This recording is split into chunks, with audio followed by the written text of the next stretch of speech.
Bonsoir à tous, bienvenue sur le plateau Equinox Soir, votre décryptage quotidien de l'actualité de lundi à vendredi entre 19h et 21h, 18h, 20h, GMT, Greenwich Mean Time. Le virus est toujours en activité. Plus de 36 200 000 cas d'infection ont été officiellement diagnostiqués dans le monde depuis fin décembre pour un bilan de 1 057 84 décès. Au Cameroun, un communiqué du gouvernement signé du ministre de la Communication, porte-parole du gouvernement, vient rappeler à la communauté nationale que la pandémie du coronavirus n'est à ce jour ni vaincue ni éradiquée au Cameroun. Pour le ministre de la Santé publique, le Cameroun compte à ce jour 22 103 cas confirmés de Covid-19. Une situation embarrassante quand on se souvient que le 7 octobre dernier, le secrétaire général à la présidence de la République, ministre d'État Ferdinand Gongo, dans une correspondance au ministre de la Santé publique, lui demandait de faire démanteler immédiatement dans les 24 heures le dispositif installé sur certaines infrastructures sportives dans le cadre de la riposte gouvernementale contre le Covid-19. Madame, Monsieur, tout à l'heure à 20h, c'est la grande édition d'information présentée par Julien Berthe Bissaï. Tout de suite après, le débrief du journal et tout de suite, le fait du jour.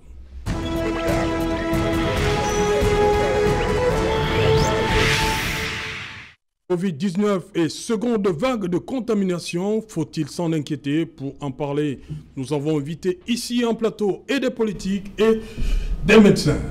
On aura également, on va sortir comme nous l'avons fait pendant ce qu'on a appelé la première vague, parce que nous aurons depuis les États-Unis un médecin camerounais. Sur ce plateau, bonsoir Cheikh Ali Assad, bonsoir, bienvenue. Bonsoir Serge Alain. Vous êtes du mouvement pour la renaissance du Cameroun. Oui, je suis secrétaire national au mouvement pour la renaissance du Cameroun. Oui. Et je suis aussi avocat au barreau du Cameroun. Voilà, avocat au barreau du Cameroun également. Bonsoir Didier Yimkwa. Bonsoir Serge Alain Outou, bonsoir à tous vos millions de téléspectateurs. Je salue comme ça mes copanélistes. Merci une fois de m'avoir invité ici ce soir. Voilà, à côté de vous, Honoré César Gomo. Je rappelle Didier Yimkwa, vous êtes du Front pour le Salut National du Cameroun, FSNC. Oui, je suis membre du bureau. Du bureau politique, Politburo. Politburo, oui. À côté de vous, Honoré César Gomo, bonsoir.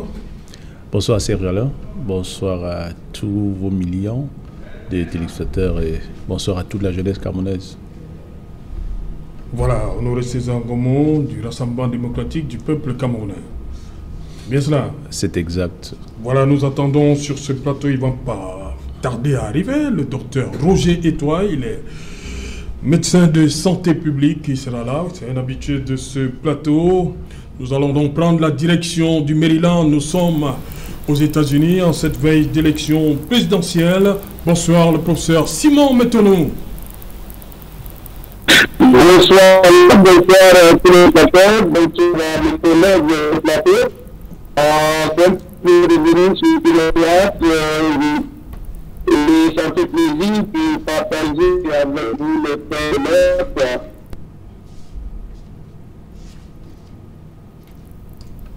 Oui, on a quelques petits soucis, on va revenir sur lui. Bon, Honoré César, c'est communiqué qui tombe aujourd'hui, le ministre, le porte-parole du gouvernement, qui demande à la communauté, dit clairement que le coronavirus n'est pas vaincu. Alors que lorsque vous vous baladez, vous constatez quoi? Le masque, il a complètement disparu. Oui, il est sorti de Monseigneur Cléda. Le virus n'est pas vaincu. Il est en train de marauder. Il est dans les parages. Il est du devoir du gouvernement de pouvoir attirer la sonnette d'alarme, que nous restions éveillés en respectant les mesures barrières telles que prescrites dès le départ. Et c'est vrai que je pense que la situation des Camerounais, au regard des chiffres que nous avons, il faut pouvoir le préciser, nous avons eu à ce jour 22 103 cas de contamination. 429 décès. Et maintenant, nous avons eu à la suite 429 décès. Et il faut également préciser que dans les 22 000 cas, nous avons eu plus de 21 000 cas de guérison. Je pense que quand certains entendent ces chiffres-là, ils se disent, quel que soit lambda, nous avons l'antidote. Et c'est pour cela que le gouvernement attire l'attention et la vigilance de tout un chacun pour que nous ne baissions pas les bras.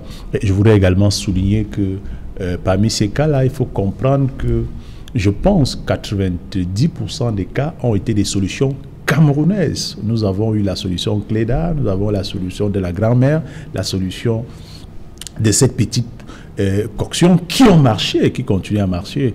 Mais jusque-là, nous avons vu nos hôpitaux, malgré tout ce qu'on a pu investir, nous avons vu nos hôpitaux chercher malades, nous avons vu nos aspirateurs, nos respirateurs chercher malades, attendre encore malades du Covid. Je pense que dans toute cette ambiance a amené les Camerounais à pouvoir affronter les réalités du Covid. Et il faut pouvoir également féliciter notre gouvernement qui, malgré que nous avons eu dans le monde entier près de 90% des confinements obligatoires, mais le gouvernement camerounais est resté dans un confinement volontaire, tout en attirant l'attention des uns et des autres de pouvoir respecter les mesures barrières. Et je pense qu'au regard de la situation aujourd'hui, le Cameroun est un cas d'école où beaucoup se sont inspirés et viennent s'inspirer avec... vous vous souvenez qu'au début de cette pandémie, il nous avait été prédit le pire. Et l'Afrique tout entière. Je pense que les tradithérapeutes, les solutions Cléda, les solutions de grand-mère et même la médecine conventionnelle au Cameroun ont fait leurs preuves. Et je pense que beaucoup, l'Occident principalement, n'a pas toujours compris pourquoi est-ce que nous en sommes sortis. Et je voudrais pouvoir préciser que dans les 429 cas de décès que nous avons eus, il faut pouvoir préciser que nous avons eu près de 95 cas de comorbidité. C'est des gens qui avaient déjà des antécédents qui ont succombé. Mais pour la plupart, il faut pouvoir souligner, encourager notre climat déjà et notre système alimentaire aussi. Je pense qu'il y a beaucoup joué sur tous ces différents résistants. J'ai discuté avec un médecin qui essaie de me relater un peu tous ces paramètres qui ont permis. Et vous allez voir que la plupart des Camerounais, on vous dira que 95% ont grandi avec le système de la grand-mère, de la poire ici, c'est-à-dire, et même le système alimentaire. Et ceci a contribué à pouvoir nous... et ça, c'est ce que l'Occident n'avait pas prévu. Et donc, au résultat qu'on a aujourd'hui, l'État voudrait rester en alerte, que malgré que, parce que l'État ne veut pas jubiler, malgré que nous ayons vaincu d'une certaine façon, maîtrisé, je veux dire, ça c'est l'expression qui convient, maîtriser la pandémie, il faudrait qu'on reste vigilant. Et c'est le temps de dire à tous les spectateurs de suivre les conseils et les orientations de notre gouvernement. Voilà, on va repartir parce qu'on n'a pas terminé tout à l'heure avec le professeur Simon Metonou, qui est immunologue. Il est dans le Maryland aux États-Unis. Professeur, dites-nous, qu'est-ce qui peut expliquer cette, on va dire, cette arrivée de cette nouvelle vague, cette deuxième vague? Qu'est-ce qui n'aura pas véritablement fonctionné? Alors, bonsoir et avec plaisir de revenir. Quand je suis passé ici en avril, je me dis, je vous avais prévu que le corona ne devait pas faire ravage tel que ça se fait dans les pays occidentaux. Alors, la deuxième vague aujourd'hui, ça s'explique bien. Et ce que je me dis, c'est que dans les pays occidentaux, parce qu'aux États-Unis, la première vague a été faite. Ce qui crée la deuxième vague, c'est le changement de climat dans les pays tempérés. Alors, dans les pays tempérés, vous savez, c'est pas la grippe, mais c'est une maladie respiratoire. Et tout comme le virus respiratoire de transmission se montre avec la baisse de température et la baisse de l'humidité. Ce qui crée cette deuxième vague du monde, c'est cette baisse de température et l'humidité. Alors, tout virus tel que de la grippe, comme je le disais, on a été dit que pendant la baisse de température, à plus de 15 degrés Celsius, sont transmis très facilement, ou aussi en baisse d'humidité. C'est cette période-là dans les pays tempérés maintenant, ça va vraiment de novembre jusqu'à avril, et ça, c'est une période d'intense transmission de virus respiratoire. Alors, ce qui crée la deuxième vague, les températures sont en train de baisser grandement dans le pays. Et il y a une baisse de ce qui fait que les gouttelettes qui sont des respiratoires, qui sont le virus, sont maintenant plus élevés et avec manque de sortie, ça fait que les transmissions sont augmentées, quoi. Alors, ça, c'est une période dans le pays tempéré, où il y a de grands vents. Alors, ce qui fait que les qui sont dans l'air travaillent sur longue distance, quoi. Comparativement aux pays tropicaux tels que ou bien les pays voisins, où maintenant on a dîné la pêche, avec des températures, ça va favoriser la transmission des virus respiratoires. Moi, je n'ai pas trop peur de seconde vague en Afrique tropicale, je vais dire, mais je peux que beaucoup de temps vont être importants. Puisque dans les tropicaux, dans les tempérés, c'est ça, maintenant, ça veut dire que beaucoup de gens qui sont risquent d'aller en Afrique. Bon, au Cameroun, nous devons continuer à rester très vigilants, respecter les règles qui ont été mises sur place. Et je crois qu'on va vivre la deuxième fois. Je trouve que beaucoup de transmissions seront importantes parce que le climat et l'environnement tropical ne permettent pas de densité avec les hautes températures, les taux bas d'humidité. Moi, je dis, je ne prévois pas une grande vague s'il faut transmission en Afrique centrale. Beaucoup sera fait pour les importer. Parce que là, tout dans les pays, la saison de transmission du virus respiratoire, quoi. Ok, merci, professeur, on revient à vous dans un instant. Didier Imkwa, le gouvernement qui fait cette sortie, vous avez suivi, hein, César tout à l'heure, il dit on a maîtrisé, mais c'est parce que l'Europe, l'Amérique, on constate cette nouvelle vague qu'on doit jouer les prudents au Cameroun. Je suis surtout que les avions... Le ciel, oui. On a commencé à rouvrir le ciel. Nous sommes dans un monde de circulation, oui. Comme dit Achille Mbembe. Ce qui me gêne un peu dans la réaction du gouvernement, c'est comme si elle était à la remorque de la France. Parce que c'est juste après le discours du président Macron. Oui, lorsqu'il parle de la France est rentrée dans le du reconfinement. Et jeudi avant de dire. Oui, et puis à l'instant, avec les médias réticulaires, Facebook, c'est l'instantanéité. J'avais fait, pas un tweet, mais j'avais fait un post dans lequel je disais, bon, voilà, maintenant que Emmanuel Macron vient de parler du reconfinement, quel est le plan de riposte du Cameroun? Bon, j'ai posé cette question, c'était pour attirer l'attention de mes lecteurs, de mes suiveurs. Voyez-vous, Serge, la crise sanitaire créée par cette pandémie a entraîné aussi une crise écologique. On en parlera durant l'émission. Mais je voudrais surtout mettre un doigt dans le comportement des Camerounais d'en bas. Mes amis, les Camerounais du pays réel. Il y a un certain nombre de comportements qu'il faut peut-être dénoncer, décrier. D'abord, le premier comportement, c'est la négligence. À côté de la négligence, il y a la certitude. Certains vous diront qu'on n'a qu'à faire, le coronavirus, c'est l'affaire des autres. Il y a aussi l'ignorance. Vous savez, l'ignorance et les certitudes, parce qu'il y a aussi les certitudes. Certains vous disent que non, cette histoire-là ne peut pas nous toucher. Or, l'ignorance, la négligence et puis la certitude sont comme des sœurs siamoises. Elles peuvent vous entraîner vers la mort. Mais ce qui est encore plus grave, c'est l'indifférence. Parce qu'il y a aussi ce comportement, cet aspect, l'indifférence. Les gens sont vraiment indifférents. Et or, l'indifférence, c'est le chaos. C'est pour ça que moi, depuis cette histoire, je me suis toujours adressé aux élus locaux. J'ai la chance d'avoir à ma gauche un conseiller municipal. Moi, je pense que on a centralisé le plan de réaction de cette pandémie-là au niveau de Yaoundé. Or, on aurait dû laisser ça aux maires, les élus locaux, qui sont plus proches de la population.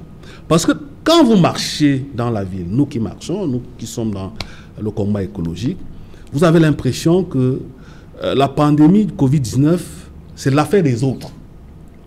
J'ai bien suivi mon ami Ngomon.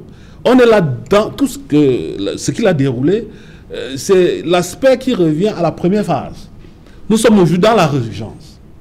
Et puis, voyez-vous, jusqu'aujourd'hui, on ne nous a pas encore dit exactement l'origine du virus. Le virus est devenu une affaire de géopolitique. Voyez-vous, alors que nous savons, nous, les écologistes, qu'au jour d'aujourd'hui, presque 60% des maladies infectieuses innovantes, émergentes, sont des zoonoses. Et en fait, les zoonoses, c'est quoi? Les zoonoses sont des maladies qui peuvent se transmettre de l'homme à l'animal et vice-versa. Et on voit, effectivement, tous les spécialistes, même dans le dernier rapport de l'Institut de recherche de développement de Montpellier, vous dit exactement comment se développent les zoonoses. Il parle par exemple de l'étalement de l'environnement urbain, le braconnage. Vous allez à Ndokoti, vous allez voir comment les gens vous bouffent le gibier sans se rendre compte que ces animaux-là sont généralement les porteurs de ces virus. Vous avez par exemple la dégradation de l'environnement naturel. Souvenez-vous, à une certaine époque, ici, j'avais dénoncé ces lions qui sortaient dans l'Ombam et allaient manger. Tout dernièrement encore, on a vu les grands singes à Niabizan. Et j'ai même décrié, j'ai demandé si Niabizan ne serait pas le Ouyan camerounais. Tout simplement parce que, en construisant le barrage de Mainveleux, je ne sais pas si on a tenu compte du plan de gestion de l'environnement et social. Donc, on a détruit comme ça les habitats naturels des primates. On a retrouvé les grands singes se balader dans la rue. Et c'est une histoire assez cocasse. Et quand vous prenez, par exemple, la carte de répartition des centaines de milliards qu'on a mis à la disposition de monsieur le ministre de la Santé, moi j'ai scruté, je ne sais pas si c'est parce que j'ai mal aux yeux, nulle part je n'ai vu une partie réservée au ministère de l'Environnement. Alors que cette histoire nous concerne. Ailleurs, c'est les écologistes qui sont en avant-garde de cette affaire. Parce que derrière tout cela, je vous dis, on ne nous dit pas exactement quelle est l'origine du virus. Mais nous savons par exemple au Cameroun qu'on a près de 1000 espèces de chauves-souris et que les chauves-souris sont les habitats naturels des virus. Il a été démontré au jour d'aujourd'hui que... Parce que moi, j'ai l'impression que les Africains ne comprennent pas comment fonctionne le monde. Vous avez, par exemple, des sols, des PG-sols au niveau de l'Antarctique. On vous dit, les chercheurs vous disent aujourd'hui que si à cause du chauffement climatique, il y a effondrement de ces glaciers-là, ces glaciers vont libérer, ces sols vont libérer des tonnes et des tonnes de virus dans le monde. Donc, par conséquent, il faut se préparer. Je dis donc que lorsque nos lions sortent de la brousse, lorsque les chauves-souris quittent la mangrove, le bois de singe pour s'installer à Bonanjo, Bonaprise, autres, à côté des humains, lorsque les gens manipulent les animaux dans les maisons, il faut leur dire de faire attention. Ils sont des facteurs contaminants et multiplicateurs de ce virus. Voilà, on accueille sur ce plateau le docteur Roger Itoin. Bonsoir, bienvenue. Bonsoir Serge Alain, bonsoir à tous vos auditeurs, à tous vos téléspectateurs et je suis désolé du retard. Non, ça va, merci d'avoir accepté l'invitation.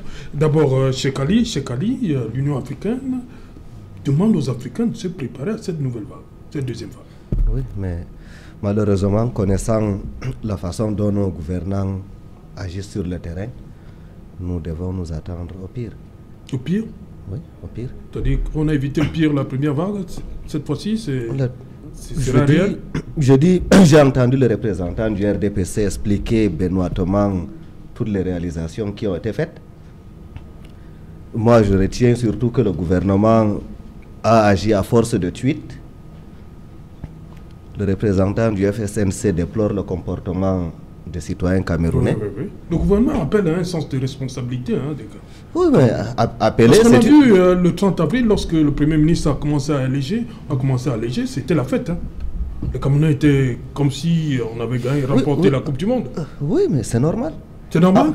Entre rester à la maison et mourir à coup sûr de faim et aller dehors avec une chance de survivre, le choix est vite fait.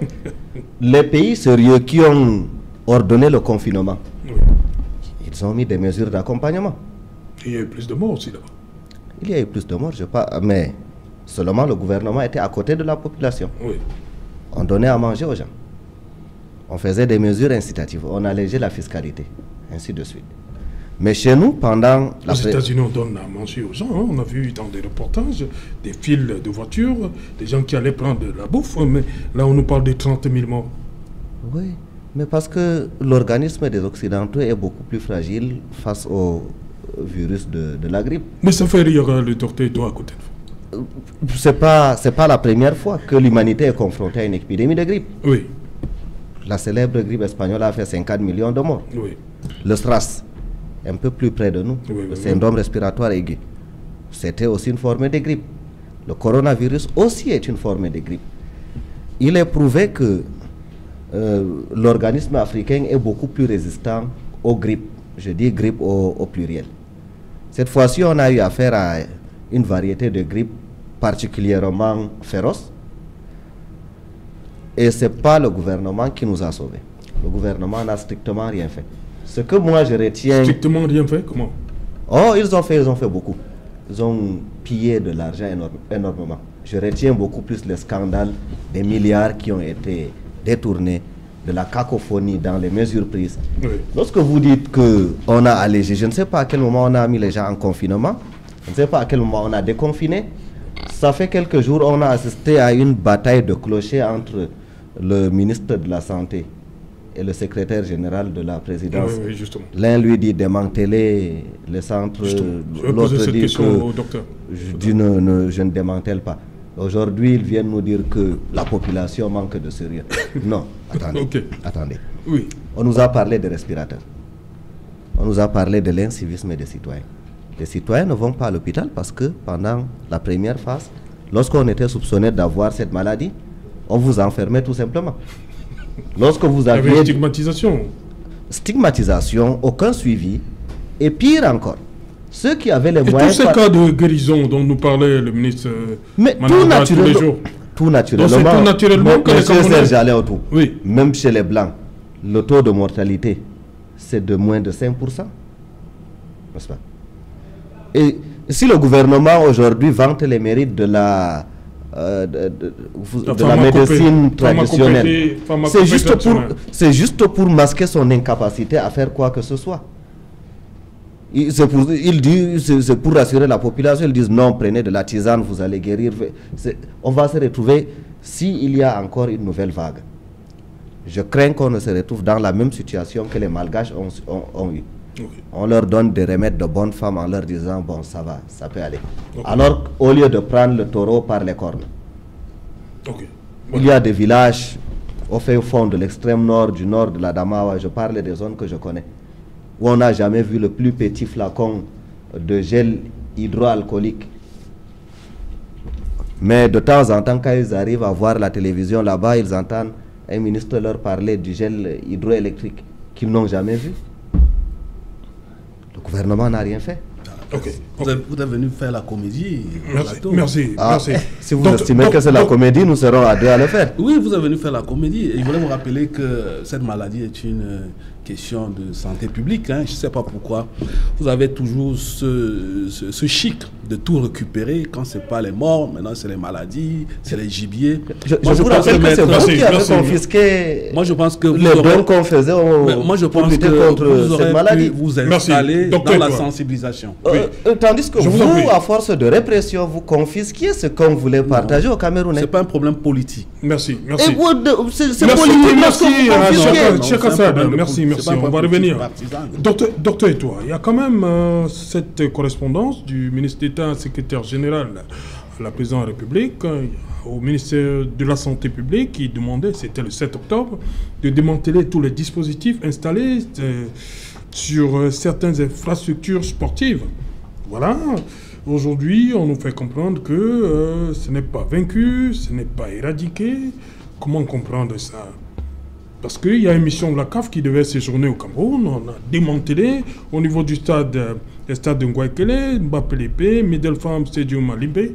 Comment comprendre cette façon de faire les choses? Comment on va faire avec cette deuxième vague qui est annoncée? Où est-ce qu'on va mettre ces cas confirmés? Bon, je pense que dans la gestion, la survenue les crises sanitaires ont certaines caractéristiques précises que, premièrement, elles créent de l'émoi dans la population, ce qui laisse place à toutes sortes de rumeurs avec un certain retentissement médiatique. C'est pour ça que nous débattons ici aujourd'hui. Deuxièmement, elles remettent en cause et jettent un doute sur le savoir médical. L'invité d'à côté a dit que les gens se soignaient avec les potions traditionnelles. On l'a vu, tout le monde. Je pense que aussi aujourd'hui, les gens pensent que c'est peut-être le traitement de Monseigneur Cléda et que les hôpitaux ne valaient rien. Donc, les crises sanitaires ont l'habitude de remettre en cause et tout ça, le savoir médical, les institutions de santé. Et la troisième caractéristique, c'est qu'elle place toujours le gouvernement ou les pouvoirs publics dans un dilemme. Soit elles ne font pas trop et on les accuse de négligence, soit elles font trop et on les accuse de créer la panique. La quatrième caractéristique, c'est évidemment qu'elles remettent en cause des questions de liberté, de responsabilité individuelle ou collective, de liberté. Vous voyez, partout, on confine les gens, on attache, on restreint les libertés. Donc tout ce cocktail n'est pas toujours évident à pouvoir manager. Maintenant, dans la phase, comment on peut comprendre démanteler, il ne faut pas démanteler. Il faut savoir que on a démantelé. Oui, maintenant, on nous annonce une seconde vague.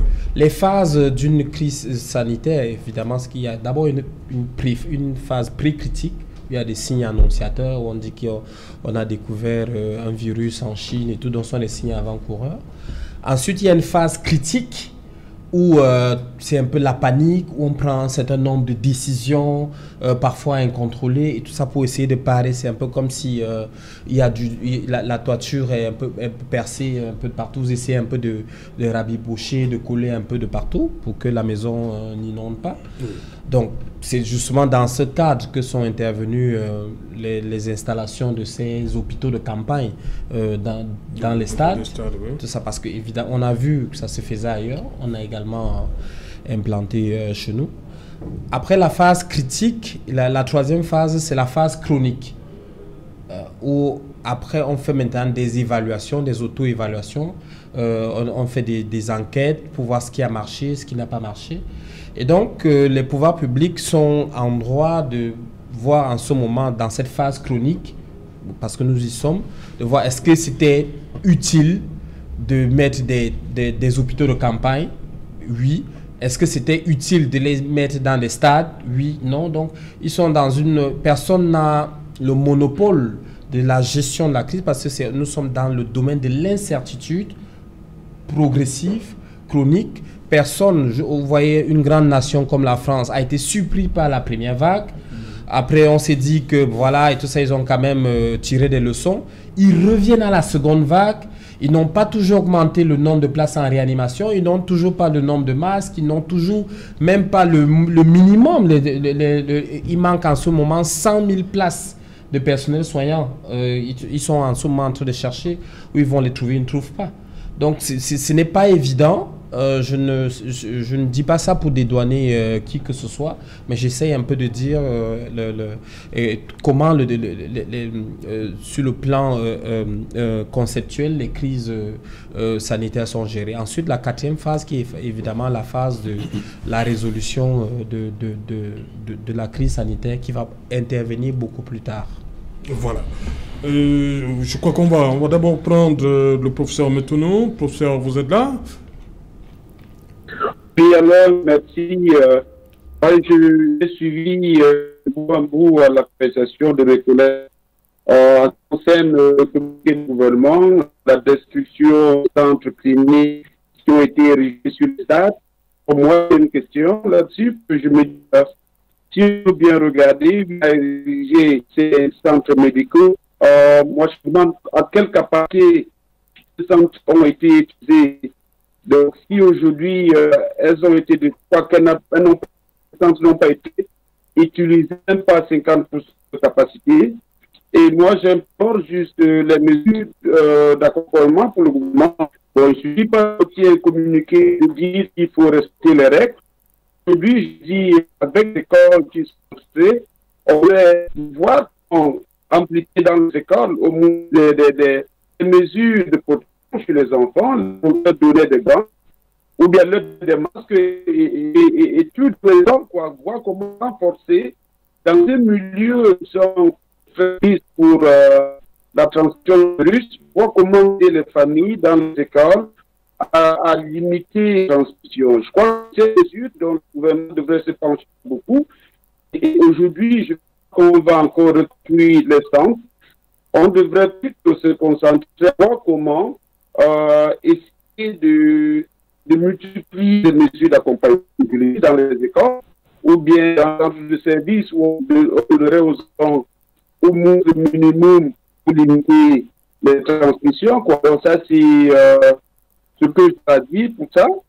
Parce que là, et puis, même si le climat au Cameroun n'admet pas une deuxième vague, cette vague est arrivée par les transports, les cas importés.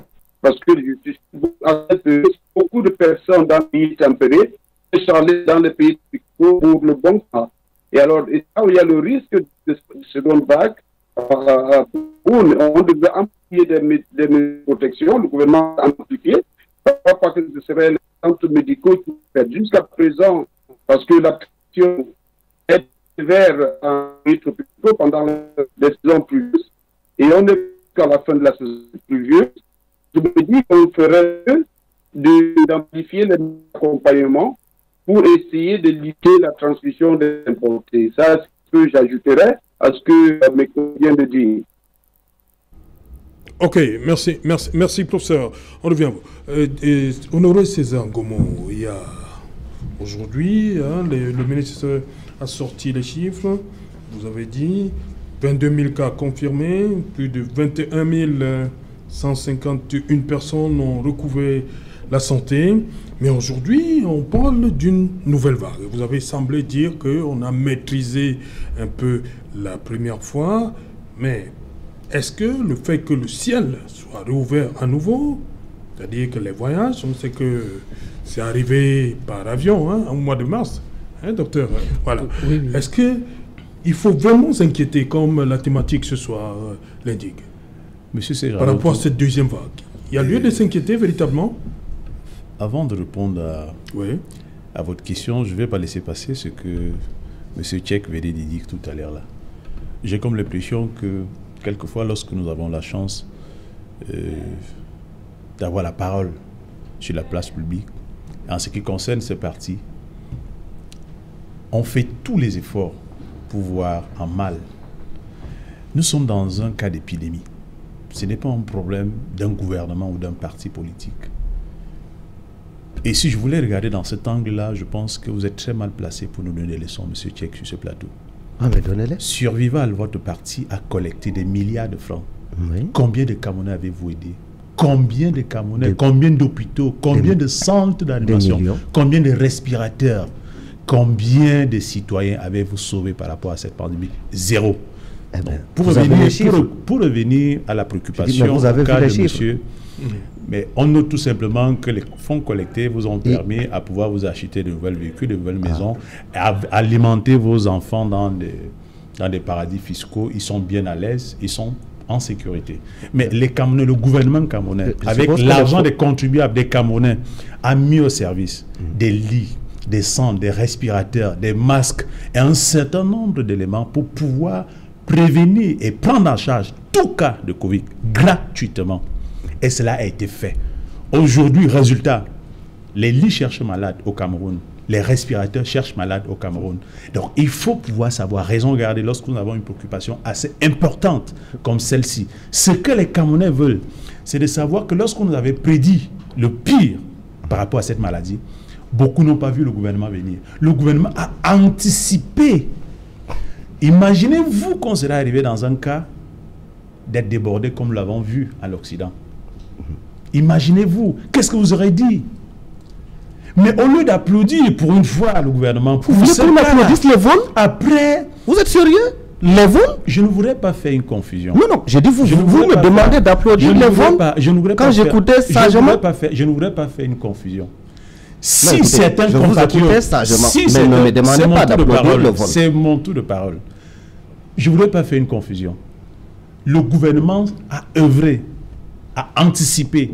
Aujourd'hui, le résultat est là. C'est réussite 200%. Maintenant, si les compatriotes, certains compatriotes se sont amusés à distraire de l'argent public qui devait servir pour cette mission-là, ils vont en répondre. Ils vont en répondre. Mais pour l'instant, les cas Covid au Cameroun, nous avons eu combien de cas de décès? On vous dit qu'on a eu 424 cas de décès. Et les 424 cas de décès, on vous dit qu'on a eu près de 429. On vous dit qu'on a eu plus de 90 cas de comorbidité. On a eu combien de cas de contamination? 22 103 cas de contamination. On vous dit qu'aujourd'hui, le cas de guérison, nous avons 21 151. Il faut applaudir. Parce qu'on a vu pour une fois le gouvernement fait appel à tous ses fils et filles, les praticiens, tout ce qui pouvait contribuer à pouvoir trouver une solution. Nous avons vu la solution Cléda, nous avons vu la solution des différents praticiens qui ont payé. Moi-même, j'ai été touché avec ma famille, avec. Mais nous n'avons pas eu peur de l'hôpital. Nous nous sommes servis de cette portion de la grand-mère. Et en une semaine, le cas était réglé. Donc, lorsque vous venez sur un plateau dire, vous voulez présenter que ce qui n'a pas marché, selon vous, mais vous évitez sagement de dire que votre parti, le MRC, a collecté des milliards de francs pour pouvoir venir en aide à ces malades-là. Mais on a eu 0 cas de la part de votre parti sauvé. Au contraire, vous avez voulu faire comme d'habitude de l'agitation populaire au lieu d'aller construire des petits centres et prendre des populations en charge. Vous avez fait que distraire l'opinion pour d'autres fins. Donc, il faut que ce soit clair. Pour la deuxième phase, M. Serge Alaoutou, je pense que si le Cameroun a pu tenir face à cette première vague, je crois à mon gouvernement, je crois à l'État du Cameroun qu'il est également prêt pour pouvoir parer au deuxième, au troisième, au millième cas. C'est pour cela qu'il appelle tous les Camerounais à ne pas baisser la garde. C'est vrai que certains d'entre nous, moi avec, nous avons quand même pris, il m'est arrivé de vouloir entrer dans un édifice la semaine dernière, j'étais oublié de supplier le monsieur en question, comme j'avais oublié le masque, de faire avec. Pourtant, il y a des mesures, je me rappelle qu'il y a des jours, on ne me laissait pas entrer. Mais je me rappelle que la semaine passée, j'ai supplié, pourtant il fallait que j'ai mon masque avec moi. Et vous êtes entré? Mais présentement, la preuve sur ce plateau, j'ai mon masque avec moi. Vous êtes allé là? Oui, on m'a laissé entrer. Ah bon? Il faudrait, si, on m'a laissé entrer. Donc, je voudrais qu'on prenne en compte la lettre. Et maintenant, pour parler des aéroports, le gouvernement, avant de pouvoir... est désormais ouvert. Le ciel couvert. Le gouvernement, avant d'ouvrir les frontières, a pris toutes les mesures, toutes les précautions. Il faut le dire, il faut que tout le monde le sache. Vous ne pouvez pas entrer au Cameroun si vous n'avez pas au préalable votre test qui date de moins de 48 heures. Il faut le dire. Et si vous arrivez au Cameroun et que vous êtes testé positif, on vous prend en charge. Il y a des centres spécialisés qui ont été mis pour cela. Donc le Cameroun n'a plus peur de ces virus-là. Le Cameroun dit tout simplement qu'à l'intérieur, comme nous avons des véhicules qui circulent, qui sont encore circulés, nous pouvons avoir des cellules mortes. Il faudrait tout simplement encore redoubler d'ardeur. Ce n'est pas parce que, comme M. Dizier l'a dit tout à l'heure, parce que la France a dit non. Nous sommes occupés du coronavirus sans tenir compte de la France. La France a fait un confinement obligatoire, mais nous sommes allés dans un confinement volontaire. Et il faut applaudir les efforts et la réussite et les preuves du gouvernement. Une minute, par rapport une minute. J'ai une question un peu technique pour le docteur Etoile. Docteur Etoile, le test c'est 48 heures avant le voyage. C'est 72 heures. 72 heures. Oui. Voilà. Vous faites votre test 72 heures avant le voyage. Oui. Vous ne pouvez pas contacter le virus entre le jour où vous avez fait le test et le jour du voyage. Comment on gère ça? Si, je pense qu'il y a dans le dispositif de santé aux frontières, il y a une double sécurité. Ça veut dire que vous faites votre test qui date de moins de 72 heures. Mais à l'aéroport, vous êtes retesté à nouveau. Vous êtes retesté à nouveau. Et donc, si vous êtes positif, effectivement, vous entrez en quarantaine cette fois, parce que confinement c'est quand vous n'êtes pas encore malade, et quarantaine c'est quand vous êtes malade. Donc vous êtes en quarantaine, on vous prend en charge. Et voilà. Gratuitement. Ok. Voilà, merci. Cheikh, allez-y donc. Vous voulez répondre? C'est que nous sommes habitués à ce genre d'attaque venant de la part du RDPC.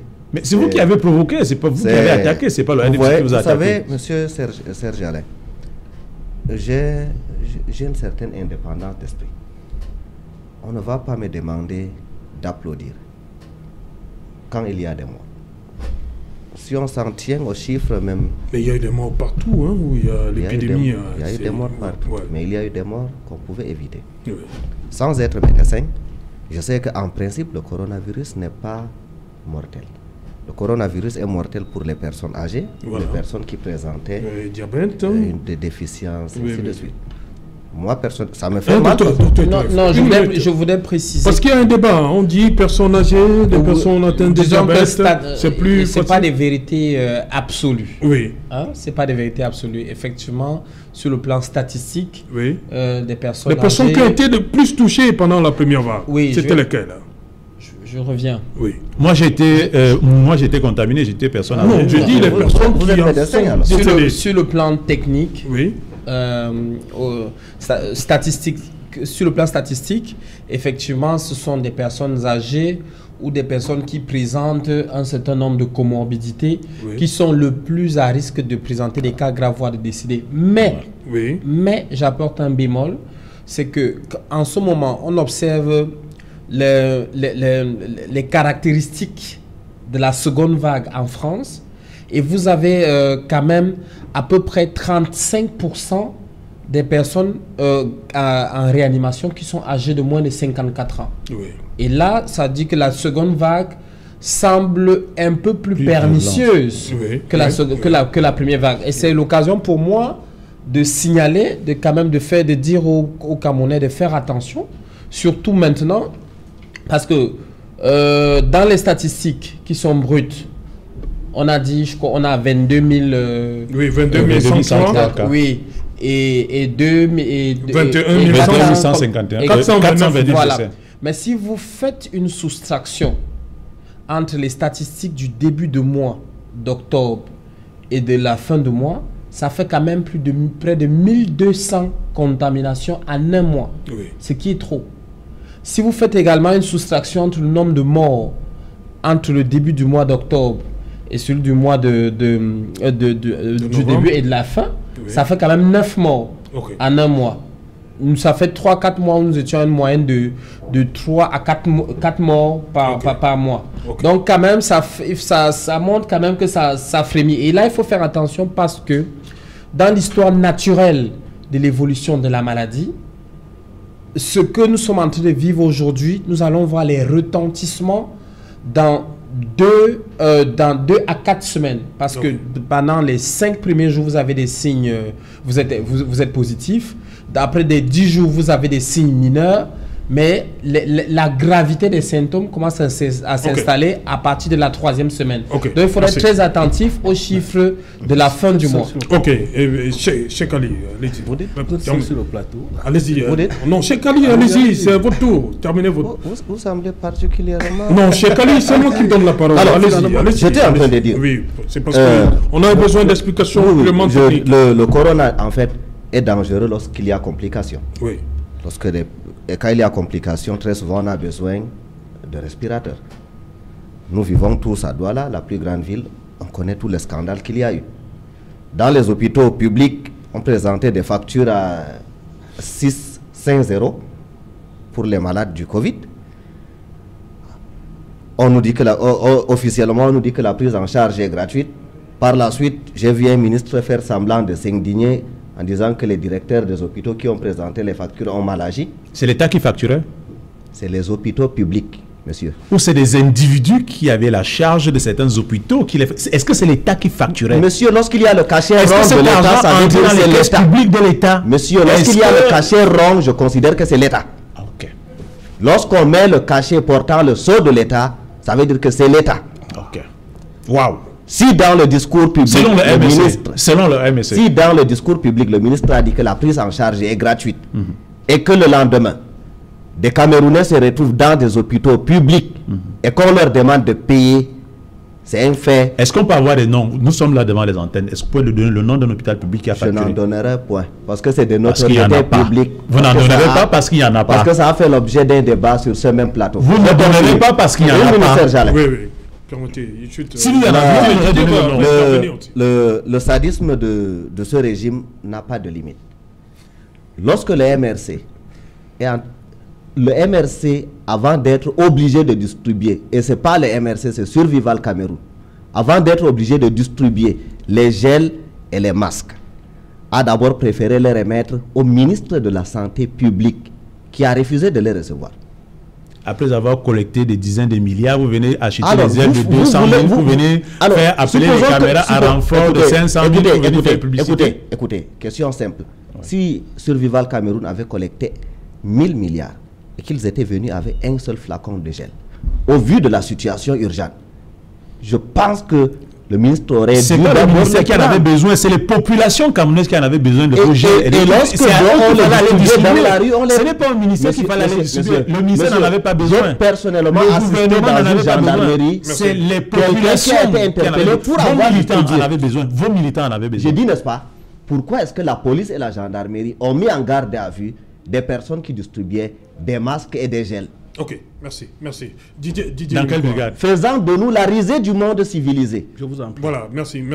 Didier Impoa, on revient à notre question principale. Cette deuxième vague, est-ce qu'il faut véritablement s'en inquiéter? Ce qui se passe. Oui, cela va sans dire, Serge. Parce qu'en France, on dit que cette deuxième vague sera beaucoup plus que la première. Oui, je suis un peu très déçu parce qu'il y a mon ami, l'avocat, qui tente de cloner. L'avocat du MRC. De cloner le virus. Non, il est avocat de la pandémie. Pas le virus de la politique. Je peux vous rassurer que ça ne prendra pas. Cette grève ne prendra pas. Parce qu'il y a une directive, ou bien une exigence du directeur général de l'Organisation mondiale de la santé, qui a bien dit qu'il faut éviter d'introduire la politique politicienne dans la pandémie. Votre discours-là, il faut demeurer dans la neutralité axiologique. Votre discours-là ne nous apporte rien. Vous parlez de Douala Yaoundé. Que faites-vous de mes amis de Tchatchibali, de Pitoua, de Bassamba, de Bassoundjan? Il faut rester dans la sensibilisation. J'ai eu la chance de lire un certain nombre de bouquins dans lesquels j'ai appris que l'élevage intensif expose ces acteurs-là aux maladies infectieuses émergentes. Et pas 48 heures, j'ai un ami qui vit en Allemagne qui m'a dit qu'il voulait se lancer dans l'élevage intensif à Bazou. Moi, je dis faire attention. Il ne faut pas importer le coronavirus dans mon village. Vous avez par exemple le trafic des espèces rares. On sait par exemple dans le sud, dans les forêts. Ça, c'est des activités qui vous exposent à ces maladies-là. Il faut en parler, maître. C'est-à-dire, vous faites œuvre utile en sensibilisant les populations, vos amis qui sont à côté. C'est ce que je fais tous les jours. J'ai quelqu'un qui m'a même promis un mégaphone. Il m'a dit que je dois aller dans les marchés parler de la distanciation sociale, des mesures barrières. Qu'est-ce qu'on a à foutre? RDPC a fait ci, MS a fait... Sortez du manichéisme paresseux, comme disait Chandongo. Ça nous avantage à rien. Aujourd'hui, on parle de la première, on parle aujourd'hui de la résurgence. On ne sait pas ce qui va se passer. Nous sommes exposés à un autre type de pandémie. Il faut discuter, il faut parler aux populations. Vous allez faire œuvre utile. Que de nous ramener dans un discours éculé, dans un vieux discours, dans des génériques qui ne nous apportent rien. Maître, vous êtes un intellectuel. Pensez à la sensibilisation. Si vous avez du temps, allez dans les marchés. Allez dans les écoles. Allez dans les ventes emportées. Discutez là-bas. Dites aux gens de porter les masques. J'ai le mien ici. Dites aux gens de respecter les distanciations sur les mesures barrières. C'est le gouvernement qui parle. C'est notre gouvernement, monsieur. En attendant, le jour où vous allez arriver à étudier, je ne sais pas ce que vous allez nous proposer. Mais pour le moment, c'est notre... Ce discours clivant divise les Camerounais. Vous avez assez divisé les Camerounais comme ça. Laissez-nous nous battre contre cette pandémie.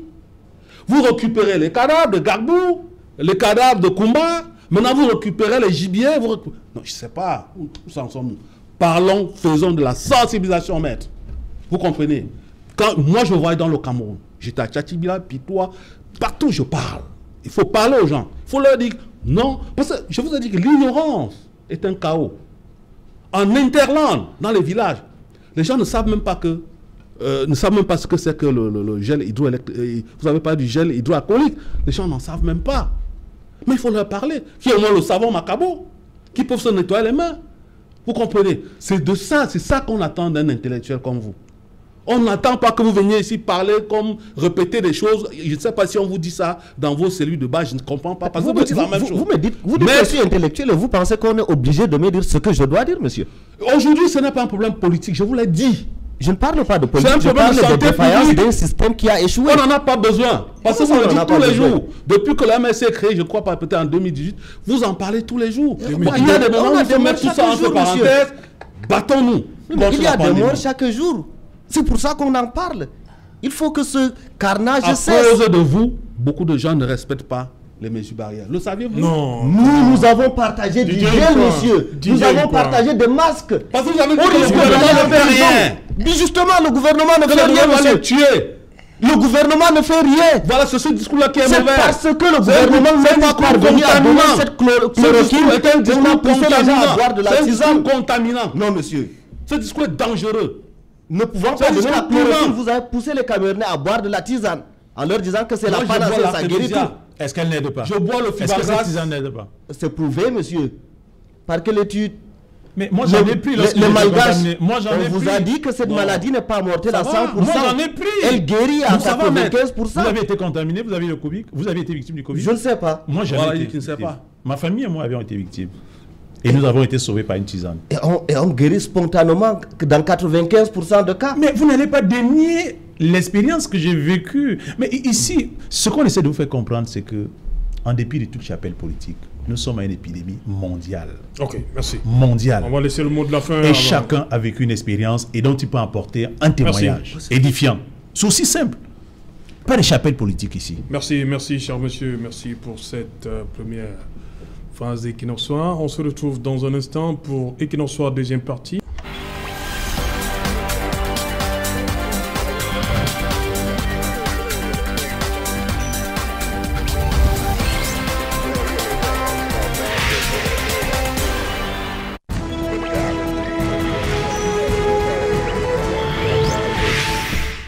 Retour sur le plateau Equinox Soir, deuxième partie, c'est la partie consacrée au débrief du journal, toujours en compagnie du docteur Roger Etoin, Didier Yimkwa, Honoré César Ngomon et Cheikh Ali Assad. Cheikh Ali Assad, je commence par vous, le ministre de l'administration territoriale qui allume cette bougie pour les 7 de combat.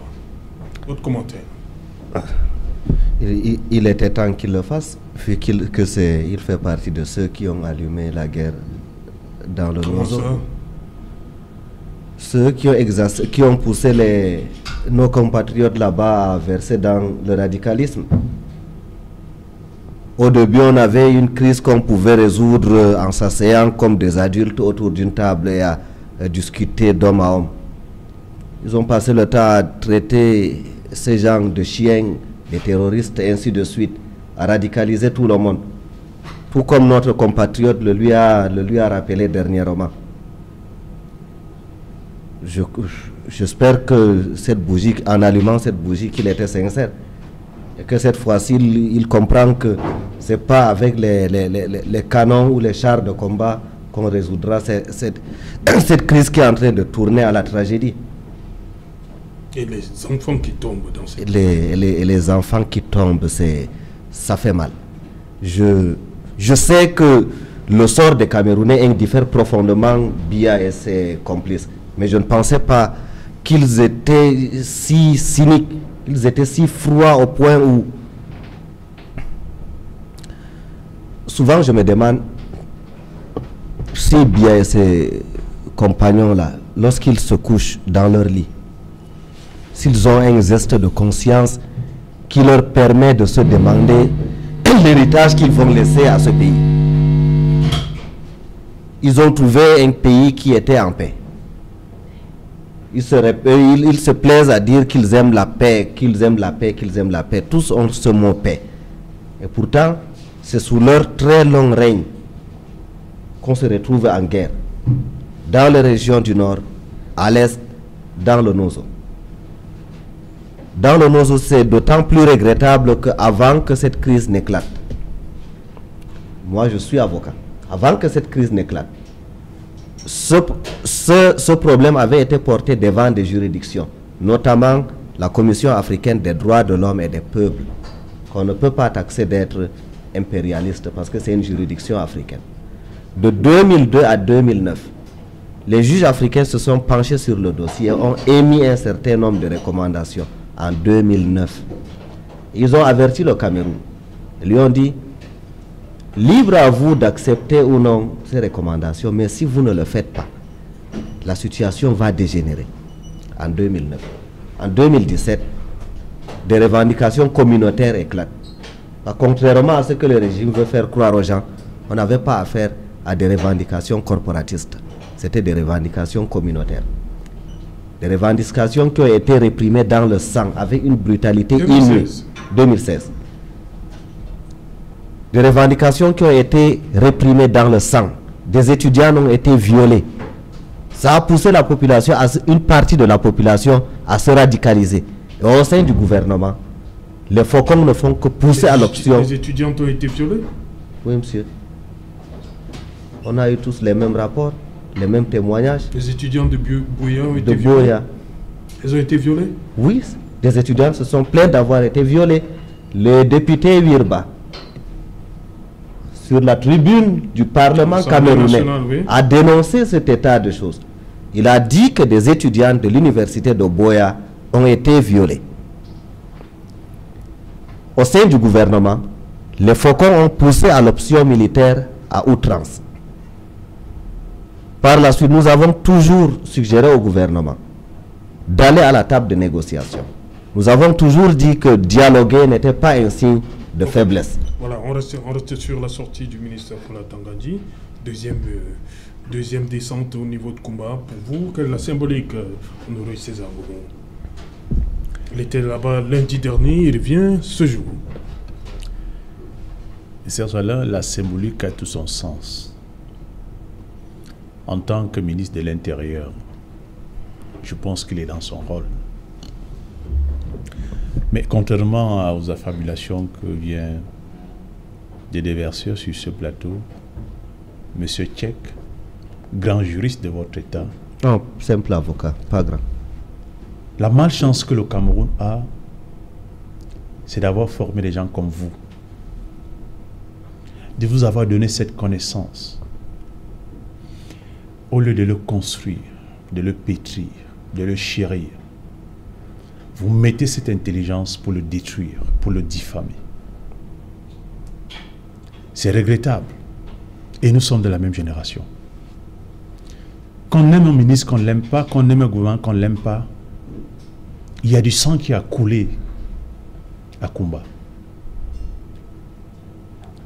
7 à venir ont disparu. Les familles sont en pleurs. J'ai des enfants qui ont le même âge que ces enfants qu'on a assassinés. Ça aurait pu être les miens. Et vous vous permettez sur un plateau comme celui-ci, assez sérieux, de dire ce que vous venez de dire là. Vous ne voulez pas dire que ce sont vos camarades, avec vos invités, dont on a vu collecter de l'argent. Et dire à mon vision que vous faites. J'ai remarqué cette tendance dans le RDPC depuis une semaine. Non, écoutez, que cette collecte, c'était pour acheter des armes. Écoutez. J'ai constaté depuis une semaine que le RDPC... Vous permettez que je finisse mon propos. Je ne vais pas vous laisser dire... que vous avez collecté... J'ai dit, je ne vais pas vous laisser dire... C'était pour donner ces armes à notre armée camerounaise pour défendre nos frontières et protéger les citoyens. J'espère que vous pourrez l'assumer. J'espère. J'espère que vous pourrez l'assumer. Je l'assume entièrement. Non. Laissez-moi vous dire que vous n'allez pas, je sais que ça fait mal. Incuries. Je sais que ça fait mal. Laissez-moi d'abord. Vous n'allez pas masquer vos extravagances. Vous n'allez pas masquer vos échecs. Non. Vous n'allez pas masquer vos échecs retentissants. Vous n'allez pas vous dédouaner. vous n'allez pas faire oublier les milliers de morts dans le Nozo en envoyant la balle dans le camp du MRC. Ok, merci, on vous a compris. César, vous pouvez terminer. Oui, je voulais terminer en disant qu'à Mon Dieu Vision, nous avons vu ce parti à une collecte de fonds. MRC bas, c'est tout ce qu'on connaît tout autour. Dire à Mon Dieu Vision, c'était pour acheter des armes, pour chasser Biya au pouvoir. Effectivement, vous avez commencé à chasser à Kumba et nous connaissons la suite. Vous allez continuer à chasser dans les marchés, dans les églises. Mais nous tenons à vous dire que le peuple camerounais est assez intelligent. Vous avez ramassé le caillou, l'oiseau a vu. On ne vous laissera plus faire. C'est le moment où plus que jamais que la population comprenne que vous leur avez vendu de l'or. Il est important aujourd'hui que la population collabore avec les forces, les unités de renseignement, l'administration qui est là pour nous. Vous avez dit sur les plateaux que l'armée avait tiré sur les populations, avait assassiné les populations. Oui, mais ce que vous ne le dites pas, c'est qu'on a vu des ambazoniers assassiner nos forces de maintien de l'ordre, recueillir leurs crédits, leurs unités, la population n'ayant pas la justesse nécessaire pour identifier que voilà le vrai soldat, ou voilà. Et on a vu dans ces ambaboys aller assassiner la population tout simplement parce qu'elles étaient soupçonnées de pouvoir les dénoncer, ou alors de ne pas pouvoir respecter un certain nombre de rançons dont ils avaient demandé par le passé. Et on s'est retrouvé dans une confusion. Vous avez sous-traité ces actes-là pour montrer à Mon Dieu Vision. Quand vous tournez la prise de parole dans une soirée assez sérieuse comme celle-ci, nous sommes encore dans le gramme, nous sommes dans les mois de ce qui s'est passé à Kumba. Monsieur Tchèque, je voudrais que vous condamniez ces ambazoniers composés, ces actes, parce que vous les connaissiez, parce que vous les financiez. Que vous condamniez à Mon Dieu Vision et que vous promettiez de collaborer désormais avec l'État, les institutions, et que désormais, si quelqu'un arrive à pouvoir atteindre une seule vie d'un citoyen camerounais, que vous le verrez comme un seul homme, comme le peuple camerounais s'est levé. Vous avez vu ce que les artistes ont fait hier? Vous avez vu ce que les autres corporations ont fait hier? Ce n'est pas... Ils n'ont pas attendu la marche du 22 septembre, mais bien avant. Ils se sont sentis intéressés parce que vous voulez sous-traiter cette souffrance pour pouvoir agiter des esprits, des tensions. Kumba est en pleurs, le Cameroun est en pleurs. Ces enfants qui ne demandaient que de la connaissance, apprendre et préparer leur avenir, n'y sont plus. Lorsque nous avons la chance et la lourde responsabilité de pouvoir prendre la parole à une heure assez écoutée comme celle-ci, je suis un élu. Je ne peux pas me départir sur ce plateau après vous avoir laissé dire ce que vous avez dit. Okay. Il faut pouvoir compatir, même si couler même les larmes de crocodile, monsieur Tchèque, ça aiderait au moins ces populations-là et non faire ce que vous venez faire tout à l'heure. DJ, vous permettez, monsieur? Non, permettez. DJ, quoi, cette honte descente du ministre Paula Tangandji au niveau sur le théâtre à Kumba, quelle signification? Oui, il y a quelque chose qui aurait dû être fait, qui n'a pas été fait. Oui. Comment vous comprenez ça? Avant de répondre à votre question, Serge, j'en ai autour. Pour ceux qui ont la chance de savoir comment on fonctionne, comment les ministres, les membres du gouvernement se déplacent, un membre pour se déplacer hors de Yaoundé, il doit avoir une autorisation. Oui, si ce n'est pas celle du Premier ministre, celle du président de la République. Pour dire qu'il y va, évidemment, parce que le gouvernement a souhaité qu'il soit là. Serge, lorsqu'on a une once d'humanité, on souscrit à un rituel traditionnel. C'est s'incliner devant la mémoire de tous ces morts-là. Ensuite, on dénonce les tueurs. Parce qu'on ne peut pas être fédéraliste ou communautariste et trouver des justifications pour les tueurs. Il y a un discours qui structure aujourd'hui qui permet à certains néco-politiciens de trouver très tôt, très vite, un bouc émissaire, le gouvernement. Non, nous, on ne mange pas de ce pain-là. Nous dénonçons.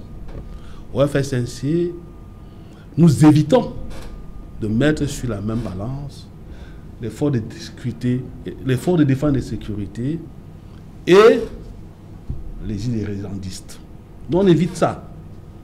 Non, on ne trouve pas de justification. Mais on se pose des questions. On se dit, pourquoi tous ces morts?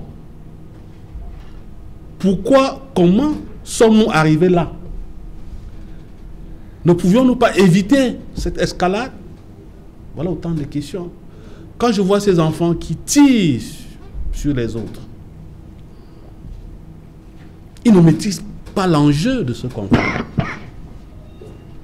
Oui, c'est des fous. Ils sont ivres de drogue. Mais il y a derrière, vous savez, dans l'ingénierie du crime, il y a des exécuteurs, il y a des exécutants, il y a des donneurs d'ordre. Ceux qui, sur vos plateaux, essaient de justifier par des... Je ne sais pas si je peux dire des contusions, je ne sais pas, ou bien des circonvolutions lexicales. Ne sont-ils pas des commanditaires indirects? Parce que ce discours matiné de roubladise complexifie même le mécanisme de la résolution de ce conflit armé. Sale guerre, comme dit Achille Mbembe. Il faut sortir de la structuration de ce type de communication qui légitime les tueurs. Il faut sortir de là. Nous sommes tous des Camerounais. Cette histoire, personne n'échappera à cette crise-là. Parce que ces enfants qui ne vont pas à l'école aujourd'hui, ils seront des tueurs de demain. Ils seront des assassins de demain. Je vais vous dire quelque chose. Nous sommes en train de préparer une conférence sur l'impact du Covid sur l'environnement. Et aussi, on va faire une déclinaison sur l'impact de cette guerre sur notre vivre ensemble. C'est j'allais autour. Aujourd'hui, nous avons à peu près 1 200 000 de benskins, de motos-taxis à Douala. Si vous allez remarquer, vous allez voir qu'il y a à 17h, 7h, 6h, c'est des pics d'embouteillage. Ces motos-là ne viennent pas de l'extérieur de l'Asie. C'est des gens, c'est nos compatriotes de l'autre côté du Mungo, fuyant cette sale guerre, sont retrouvés chez nous. Vous avez cette crise en train de créer une autre crise, la crise humanitaire, la prostitution. Aujourd'hui, vous avez des filles de 13 ans, 15 ans dans les bars qui se prostituent parce qu'elles n'ont plus rien à faire. L'autre jour, j'étais à Bafa, parce que chaque fois quand j'arrive dans une ville, dans la nuit, j'emprunte une moto pour voir un peu la dynamique nocturne de la ville. Mais j'ai constaté que ces filles anglophones étaient partout dans le Hong Kong. Elles faisaient quoi? Un seul commerce, le sexe. Je ne sais pas, chef, vous êtes au courant de tout ça? Est-ce que vous êtes au courant de tout ça? Quand vous êtes au courant de tout ce phénomène, de toute cette crise humanitaire, des enfants qui vendent de la nourriture dans les brouettes, sans tenir compte de l'hygiène, qui se battent pour suivre. Je sais qu'il y a des relais soit dans les médias, soit dans les partis politiques. Il y a des relais. Parce qu'il y a des gens qui veulent suivre politiquement grâce ou à cause de cette guerre. Il faut faire attention. On ne peut pas construire un pays sur les cimetières.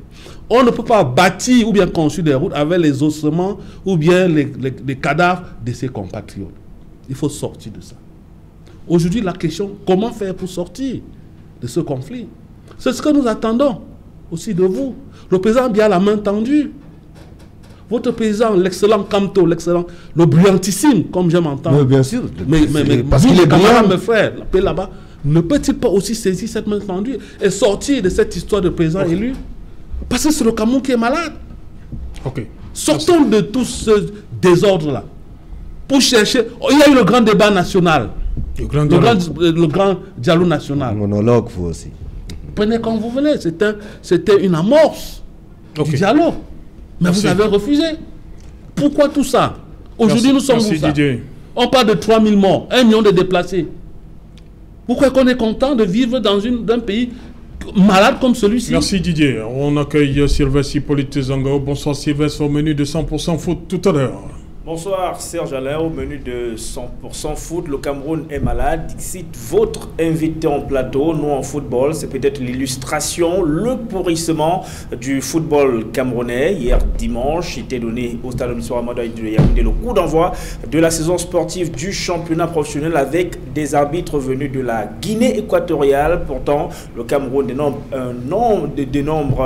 d'un grand contingent d'arbitres internationaux FIFA et CAF, mais ces arbitres qui sont sous la responsabilité de la Fédération camerounaise de football n'ont pas été autorisés par leur tutelle à se mettre au service de la Ligue professionnelle du Cameroun. Conséquence donc des batailles que se livrent depuis plusieurs mois maintenant la FECAFOOT et la LFPC, bloquant le début du championnat et hypothéquant les chances des Lions à prime pour le CHAN qui va se disputer dès le 16 janvier prochain. Ce sera le menu principal de cette édition de 100% foot. Serge Alain sur le plateau entre Pro LFPC et Pro Fédération camerounaise de football.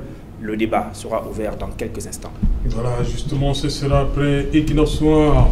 Sylvestre Hippolyte-Zanga, vous retrouvez Sylvestre et toute l'équipe technique pour vous donner le meilleur du football camerounais ce soir. Bon, on va terminer avec vous, hein, docteur Etoile. Vous répondez, les Camerounais nous regardent ce soir. Est-ce qu'il y a lieu véritablement de s'inquiéter face à cette deuxième vague? Je pense qu'il y a lieu de rester vigilant. Ouais. Nous avons déjà, au cours de la première vague, montré une certaine résilience épidémiologique avec un certain nombre de facteurs que nous sommes toujours en train d'étudier, que les autres nous envient. Mais le virus reste un mystère et personne ne sait comment il va se comporter dans l'avenir. Docteur, on veut comprendre. Hein? Au Cameroun, on a dit on fermait les débits de boissons et tout ça à 18h. On voit en Europe, on dit on ferme à 22h. Comment vous expliquez à ceux-là qui nous regardent en ce moment-ci? C'est-à-dire que c'est à 22h que pendant la journée, il se repose. À 22h, il devient plus actif. À 18h, il devient plus... Non, dites au Camerounais, on veut comprendre. Disons que la décision... à une certaine heure qu'on ferme. La décision de réduire la circulation des personnes dans la nuit en contexte de pandémie tient du fait qu'on veut réduire les interactions qui sont souvent susceptibles de transmettre le virus. Donc, dans la nuit... Qu'est-ce qu'on a fait des marchés au Cameroun? Les marchés... Je vais finir. Oui. Ce n'est pas la circulation des personnes qui accélère la contamination. Ce sont les interactions humaines qui accélèrent la contamination. Et en soirée, il y a de nombreuses interactions, généralement dans les fêtes, les débits de boissons, les rencontres familiales, ainsi de suite. C'est justement pour casser dans cette chaîne d'interaction qu'on limite dans les déplacements la nuit. Ce n'est pas parce que le virus se réveille la nuit. Non. Pourquoi on n'a pas fermé les marchés, docteur? On peut, c'est une option. Mais on n'a pas. Je voudrais également dire que la gestion d'une crise de Covid, telle que le Covid-19, a à peu près des points communs à tous les pays, mais également des spécificités dans chaque pays. On a compris en Afrique, vous savez qu'avec la gestion du Covid, il faut jouer sur les deux pédales. La pédale sanitaire et la pédale économique. Donc il faut essayer de trouver un équilibre entre les deux. Donc si vous avez un risque, parce qu'on gradue les risques. On gradue le risque faible à un risque très élevé. Donc chaque fois, si vous évaluez les risques sanitaires et les risques économiques, il faut donc toujours essayer de peser le pour et le contre. Parce que si vous fermez complètement, si la maman qui vend ses beignets ou ses légumes ou son bâton de manioc n'arrive plus à vendre, il y a de la pauvreté et il y a de la famine. La pauvreté est un déterminant de la santé. Si les gens ont faim, ils vont tomber malades. Donc, on essaie de trouver un équilibre. Ce qu'il faut faire, c'est plutôt assurer la sécurité sanitaire des personnes qui se déplacent. Ça veut dire que dans les marchés, il faut installer des mesures d'hygiène, obliger la distanciation sociale. Et voilà. voilà. Donc, ok. Merci, docteur Etoile. Tu as accepté nos invitations. Merci beaucoup. C'est moi qui vous remercie. Merci, Cheikh Ali. C'est toujours avec le même plaisir. Voilà. Merci. Merci, Didier. Merci Serge. Nous avons écrit depuis 4 mois à M. le ministre de la Santé. Nous lui avons proposé un protocole de gestion des déchets solides liés au Covid. Jusqu'à présent, nous attendons la réponse. Lorsqu'on dit gestion des déchets, il y a les flacons du gel hydroalcoolique, il y a des draps qu'on utilise, la literie qu'on utilise dans les hôpitaux, il y a les masques qu'on trouve un peu partout. Et puis aussi le fait qu'aujourd'hui, lorsqu'on parle environnement, on parle santé. Il a été démontré que même sur les surfaces, merci Didier, le virus peut faire 4 heures de temps. Voilà. Donc, ce ministre qui tue beaucoup, nous attendons la réponse. Voilà, vous savez, au Cameroun, on attend toujours beaucoup. Hein. Oui, on attend pendant longtemps. Hein. Nous attendons, nous avons écrit. Voilà, donc il ne faut pas être pressé, Didier. Il faut attendre. Les liens indomptables, Roger Mila, ils sont là, ils peuvent vous dire quelque chose. Nous sommes résilients. Voilà, merci Honoré César Gomo. Merci Serge Alain, c'est un plaisir renouvelé chaque fois que je suis programmé par la direction de communicants du comité central qui nous mandate dans vos différents médias. C'est un plaisir de venir passer le message de notre parti et solidairement, nous ne pouvons pas être en marge de la société. Il est important que dans une émission comme celle-ci, qu'on puisse aller avec un cœur assez compatissant parce que la douleur est encore profonde. C'est la première fois que notre pays a subi un tel crime. Et c'est avec un cœur maigri que je voudrais souhaiter une très bonne soirée aux différentes familles et prouver également toutes ces familles, leur souhaiter beaucoup de courage. Voilà. Merci Madame, Monsieur. Nous sommes donc arrivés au terme de cette édition. La toute première de la semaine. On se retrouve demain lorsqu'il sera 19h pour un autre numéro Equinox Soir. Bonsoir et Mambo.